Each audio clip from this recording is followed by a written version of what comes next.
సినీ నటుడు హిందూపురం ఎమ్మెల్యే నందమూరి బాలకృష్ణ ఆయన సతీమణి భువనేశ్వరి వాసవి కన్యకా పరమేశ్వరి మాత జయంతి ఉత్సవాల్లో ముఖ్య అతిథులుగా పాల్గొన్నారు.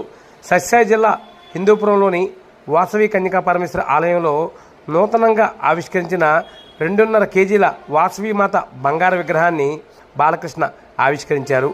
అనంతరం అమ్మవారికి ప్రత్యేకమైన పూజలను తన సతీమణితో నిర్వహించారు.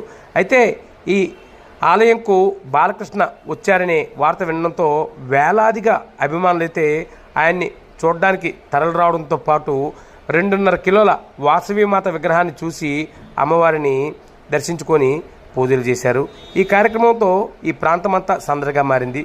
అనంతరం బాలయ్యబాబు మాట్లాడుతూ ఆర్యవైశ్యులు తమ కులదేవతను ఎంతో ఇష్టదేవతగా పూజించడం చాలా గొప్ప విషయమని, ప్రతి ఒక్కరు కూడా తమ కులదైవాన్ని ఖచ్చితంగా పూజించాలని తెలిపారు.